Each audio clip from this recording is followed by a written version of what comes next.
I know I can be.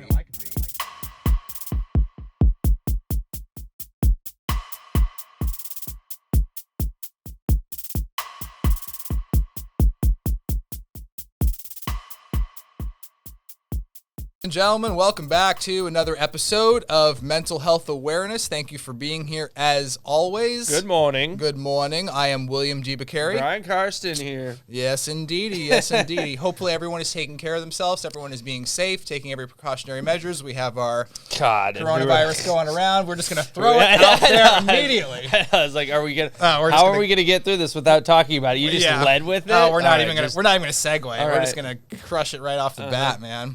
No, so everyone, hopefully you're taking care of yourselves. Yes, whatever you need to do to protect yourself, obviously. Stay clean, do everything you can, all that sort of good stuff. Wash them hands. Yes, should be washing your hands anyway, but... One thing, actually, that I'll just throw out there real quick. There's no hand sanitizer in any of the stores, or at least not where we live. Portland, Oregon. Portland, Oregon. Yeah, but my mother has made some hand sanitizer out of vodka. Oh! Use vodka and then a little like essential oil in it and stuff so it doesn't smell like vodka. Okay. But works. So yeah, it's a disinfectant for sure. So if you're like, there's no hand sanitizer left in the stores, I guess I'll just go without. Not a good idea. Right. Go buy a bottle of vodka, make some, take it with you. Give it a little squirty squirt when you go open the door. You're going to go to a restaurant or something. Just don't be that person who is increasing the probability and risk for other people who could be susceptible to it and die. Exactly. Exactly. Yeah. Don't be that guy. Yeah. Don't be that guy. And if you have that vodka sitting on your bar shelf and you're thinking, I could just drink myself into oblivion, do yourself a favor and resource manage. Resource manage. It's all about resource management, guys. So take some of that vodka, make a little bit of hand sanitizer, like Brian was saying, your mom should just market it. Just, you know what, we're gonna go ahead and do a little vodka, little thieves, a little all together, little thieves, a little spearmint, right? Yeah, I think he was doing maybe peppermint as well in there. Yeah, so if you guys need the essential oils, we can hook you up. Hit up BK. Hit me up. All right.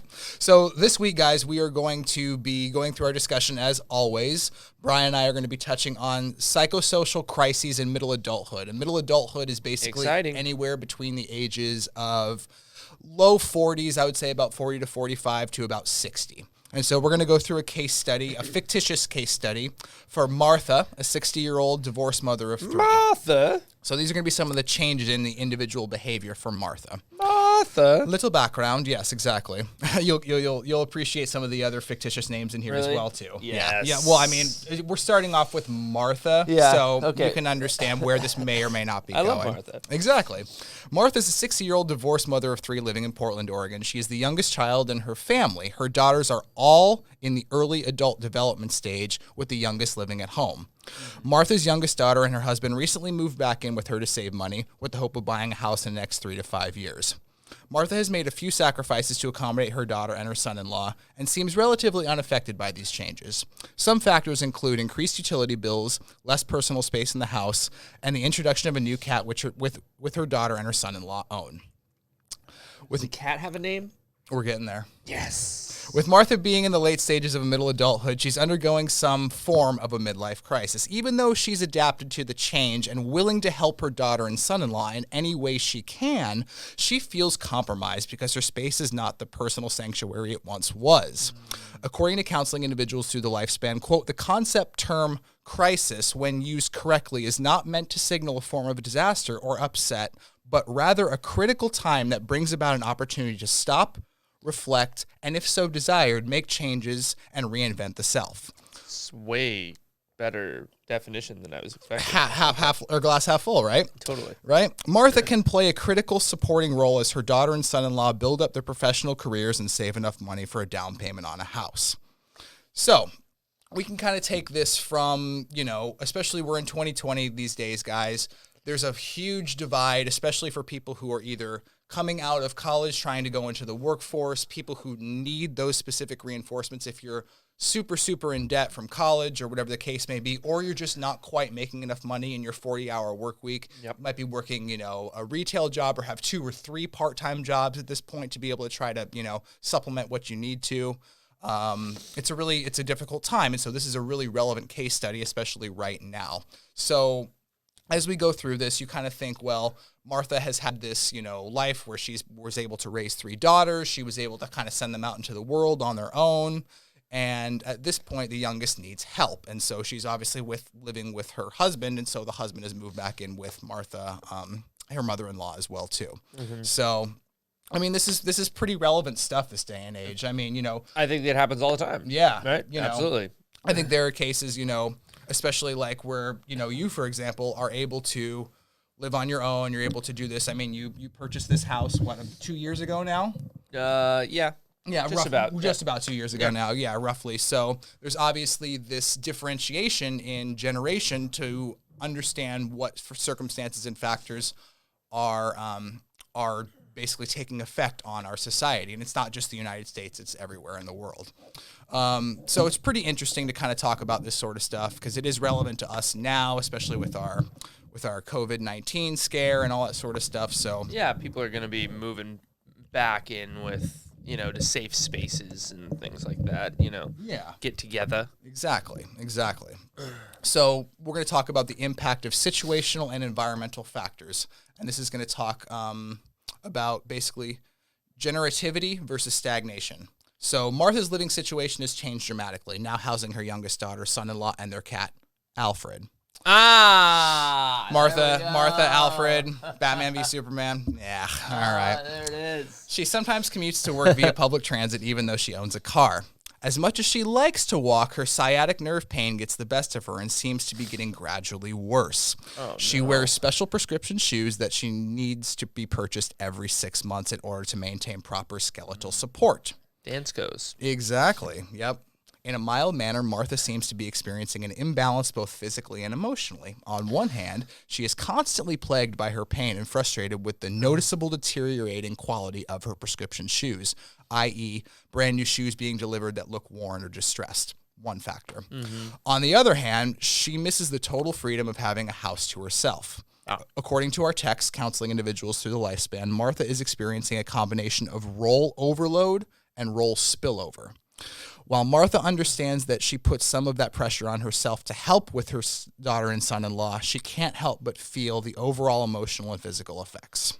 Can we get a breakdown? So, role overload as in having to be way more of a mom than she has had to be? Yes, and what's also spillover? So exactly. You kind of nailed role overload. Role overload, to kind of like add on top of that, is basically taking on more responsibility and wearing more hats, as you might know, like in a general sense. And spillover comes from the feeling that you need to do more and then trying to accommodate that feeling as well too. So if you are, like in Martha's case, housing her daughter, the son-in-law, but then also trying to basically feel like you need to assume more roles than you need to, that's where role spillover comes over. And sometimes that's necessary and sometimes that's self-generated in like a fear, like a fight versus flight reaction where you have to make this game time decision of, okay, well, do I need to really assume these other roles, or am I just basically, conjuring this up in my head because I think that this is the right course of action to do? And that's kind of where role spillover plays into it, where is it necessary? Is it not? Are you putting too much pressure on yourself to be a caretaker or whatever the case may be? Or is it something that is going to play out fine and you're just putting this emotional anxiety on yourself because you're trying to be, you're trying to put your best foot forward, but you're also maybe taking on too much. Mm-hmm. So the spillover is spilling over into your emotional capacity. Bingo. Gotcha. Bingo. I see. Eriksons theory of psychosocial development regarding generativity versus stagnation play a huge role in Martha's middle adulthood development cycle. She understands the need to support her daughter and son-in-law and sees the merit in cultivating their future. The text Counseling Individuals Through the Lifespan elaborates on generativity during middle life, stating, quote, generativity reveals a concern for establishing and guiding the next generation. Generativity is closely linked but not limited to parenting because it can also be expressed by teaching and mentoring or by taking productive roles in society through creativity and social responsibility. These kinds of activities not only providing guidance and inspiration for younger generations, but also for all people and, in principle, for all people living in the near or distant future. Martha works for a local state university as the department head of student orientation, providing resources and transitioning high school students into college in a seamless manner. She understands the importance of generativity and practices it in her professional life. If Martha maintains a healthy balance of support and structure, she will not only feel successful in her work, but provide the proper resources, guidance, and habitation for her daughter and son-in-law. So, generativity is just basically teaching. Yes, basically it's being parenting, teaching, exactly. Mentoring. Okay, passing down your knowledge from what you know, able to understand that what knowledge and resources you have can then be passed on in a positive manner to basically cultivate and shape the younger generation in help and hopes that they thrive and succeed. So it's the root word is generation in generativity. 100%. Gotcha. Because in first hearing it, I thought it would be general. Yes, it's generational. But generation, yeah, it's very different. Gotcha. Okay. So it's more of like an old, like kind of an old way of teaching versus a new way of teaching. Correct. Generativity is before we had the internet and you listen to the stories and parents of the past and learn from those things, where nowadays I feel like that's not trusted as much, and people are like, what's the research say, not what does the parent say. Right. Well, like, you have so many more resources available at your fingertips as well too, and that plays into internet, it plays into research, it plays into all of the above. So how hard to be a parent these days? I wouldn't know. Yeah. I mean, I couldn't imagine just being like, well, I have these 15 experiences in my life that have led me to believe that this is true. Right. Well, the research says this, Dad. Right, exactly. Like, you can't compete with it. Like, exactly. You just have to like learn how to put it all together, I guess, and use it all to the best of your ability. I don't know. It seems like quite the challenge. It is, and then trying to, be that inspiration where do you as the parent have all the resources and the proper knowledge to be able to pass that on? I mean, who knows? Can you? Exactly. There's just so much. Exactly. So that's a good point there. And I actually looked up the stagnation definition because I don't really touch on the stagnation part in this discussion. Yep. And stagnation is exactly what you think it is. It's a state of not flowing or moving. Okay. And so people who are in the stagnation series of middle adulthood are set in their ways. They don't necessarily see the merit or the promise of passing down what they know for one of two reasons, really. One being that they might not feel comfortable doing it because they don't think that they have the resources and knowledge personally to be able to cultivate that kind of teaching or learning and passing ability. Or two, they are very intimidated, or they don't feel like they are capable of doing it because in their own life circumstance, they aren't thriving or they're not pushing forward and they're not getting that self-satisfaction of being able to fulfill the self to then pass it on. It's like we always talk about. You have to take care of number one before you can take care of anybody else. Yeah. Right? That makes it, it makes so much sense. Yeah.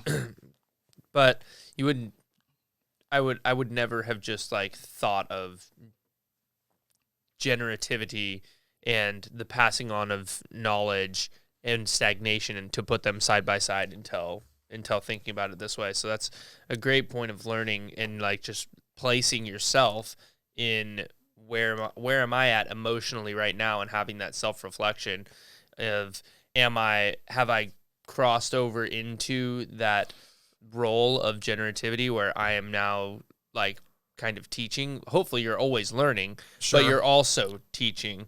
Or am I just like you said, one of the other, as in just not confident because I'm just sitting here and what I've been doing is not fulfilling me, and so I don't want to even pass on what is happening to me because it's not positive and I'm not feeling positive about it. So why would I pass that on? Exactly. Right? Yeah. Or it could just be like a lack of life experience. That's true too. Yeah, if everything is handed to you in life and you don't have to experience it, you don't have to experience the struggle, how can you learn from it, and what are you going to pass on? You're going to pass on the fact that somebody gave a bunch of stuff to you? Right. Like, you can't pass that on. That's not something that you didn't earn that. Right. Somebody gave that to you. Right. You know? So passing on theories of passing on disappointment, entitlement, or theories of what disappointment means, but you've never actually experienced it, wholeheartedly, or passing on, just like you said, entitlement. That's the perfect word for this. Is that how do you create a situation where you've never experienced it, but then have to generationally pass on doubt or something where, a life experience that you've never experienced personally, you can read about it in books, you can do it. But once, like you said, if you've felt it or you've personally endured that situation, that's going to springboard anybody into being able to at least have a little bit of base knowledge and then feel comfortable about talking about it, and then being able to really break it down and pass it on, backed up by other research, backed up by other people who have experienced it, all of the above. Well, it also like really changes your scale of empathy, and because if the biggest thing that you've ever dealt with is being turned down from an internship. Sure. Is like the biggest thing that's ever happened to your life. And that was devastating, and you cried about it for a week because you didn't get your way. Exactly. Basically. You can pass on that experience, but somebody else who's been through, went to war, did a tour in Iraq, like they're going to look at you and be like, dude, you're a baby. Right. Like you generativity, like you shouldn't be passing on. Right. You're not ready. You're not ready. Yeah. Like you might have the funds, but empathetically, like you're not going to be able to, you can't pass on an emotional strength and capacity to a child right now. You haven't experienced anything. Right. Yet. I mean, you could, but that child's going to be even more entitled than you are, and thinking that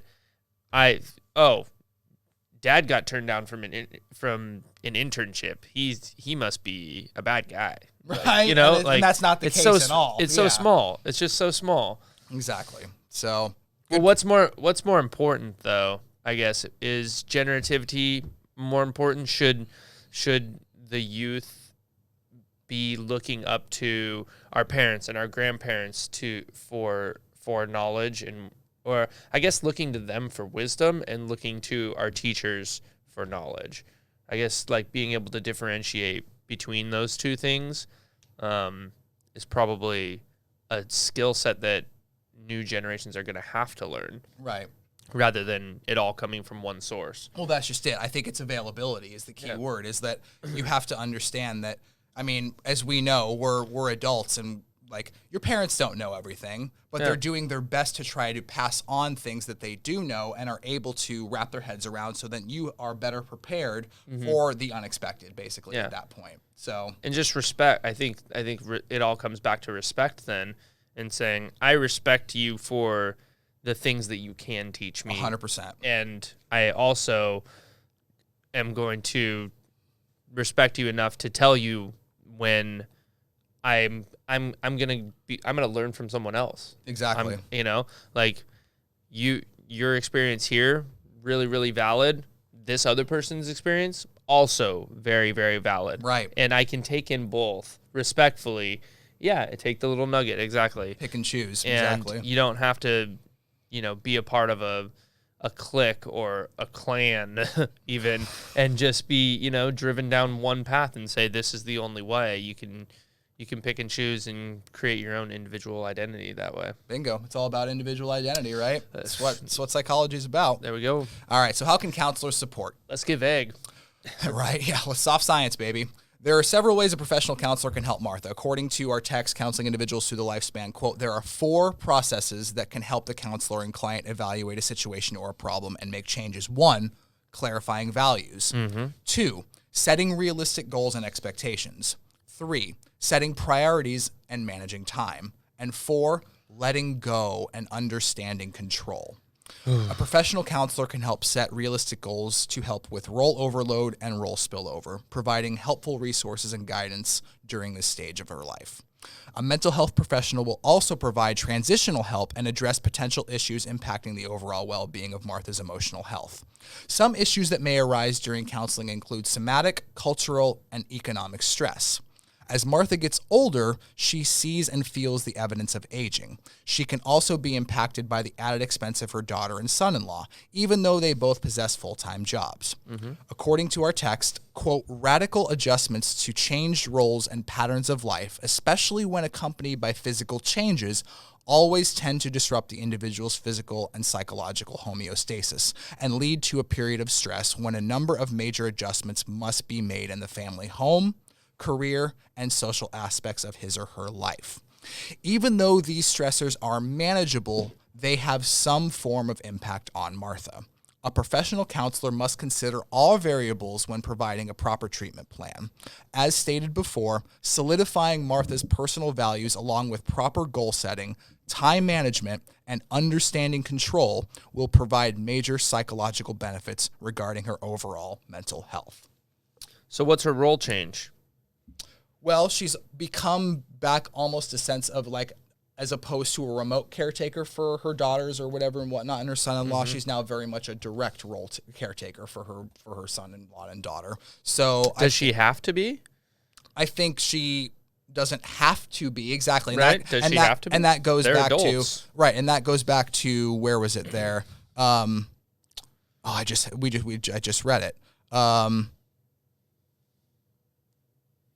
Radical adjustments to change roles and patterns of life, especially when accompanied by physical changes, always tend to disrupt the individual's physical and psychological homeostasis, lead to a period of stress. So the stress is brought on potentially by her inviting her daughter and her son-in-law back into her home. So it's self-induced, but at the same time, it can be manageable in the regards of, I know that I'm putting myself through this. I know that I have invited my daughter back into my home. I know that that's going to clog my physical space that I once had that was once my own freedom and my sanctuary. And so I think being able to balance that while also trying to put your best foot forward and helping the daughter out, I think it comes from a place of helping more than anything. Does she have to do it? No. Yeah. Yeah. Yeah, I just wonder, like, because it's not like she became a mother.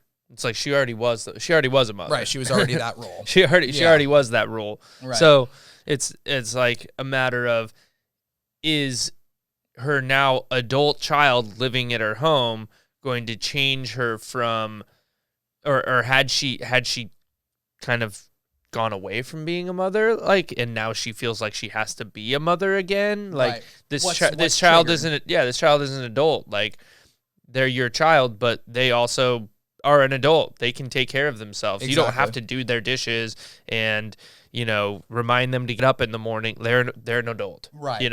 Right. Like, so is she changing her role, or is her daughter forcing her into changing her role because she needs that and that's why she's there? Like, what's the purpose of her daughter and son-in-law being there so that Martha is feeling like she has to make a role adjustment rather than just continuing to be who she is and having now just people living there? Sure. Like, Right. I think it goes back to the physical space limitation and the fiscal part of it as well too. So like I mentioned, like utility bills will go up. Obviously, even if the is she son and paying daughter- for those though? Well, exactly. Like, are the son and daughter-in-law contributing? Exactly. Like, exactly. That's what it comes They down have full-time jobs. Right. Like, They should be- they're basically like renters, right? They Exactly. should just come in and like you know, here's a little bit for staying, here's a little bit for utilities, yada yada. I mean, et cetera. they could. It doesn't mean that they have to do that. And it's not disclosed in the case study. It's not disclosed in the case study, exactly. And so,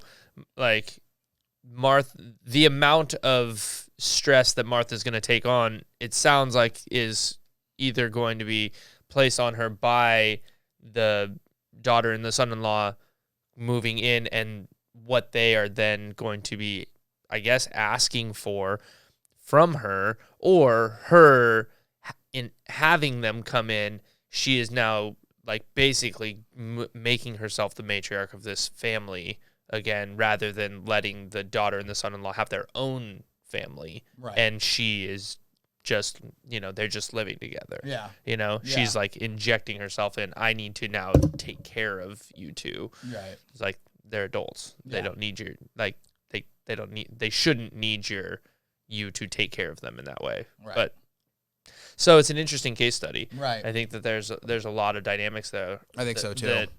That Martha probably should have thought about that before inviting her daughter and son-in-law into the house. Should have made that decision and distinction between how much responsibility she's gonna take on to being a mother role again. Right. You know, is it caretaker, like, yeah. yeah, being a caretaker, exactly. Like, right.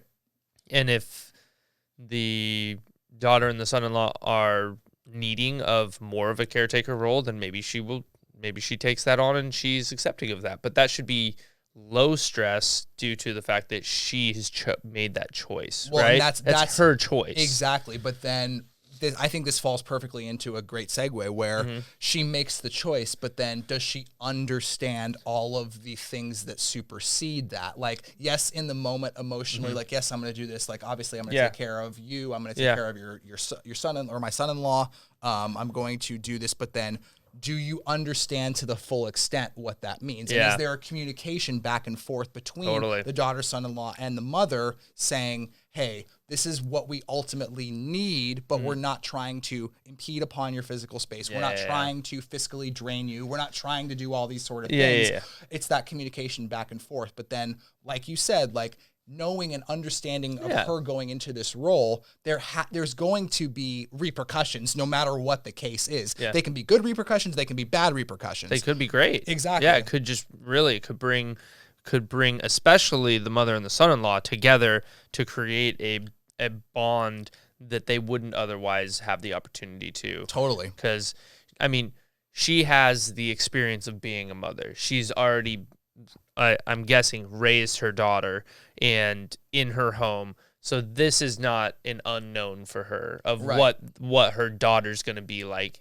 living under her roof. Right. It's really the son-in-law, and because she's never raised the son-in-law before. Right. So that could create a great bond, or could create really big separation if she is trying to mother the daughter while the son-in-law is trying to partner the daughter and both giving advice, but maybe, you know, that's where things can get a little hairy. So, hopefully Martha and son-in-law can communicate like you were saying and really make it work. Yeah, I agree. What do you guys think, though? I mean, tell us in the comments below. You know, this is kind of a really relevant case study, especially in 2020, understanding that, you know, people are moving back in with their parents, whether they be just coming out of college or whether they are transitioning jobs or trying to just even create a nest egg for themselves so they can live independently. Let us know what you guys think in the comments below. As always, thank you for watching Mental Health Awareness.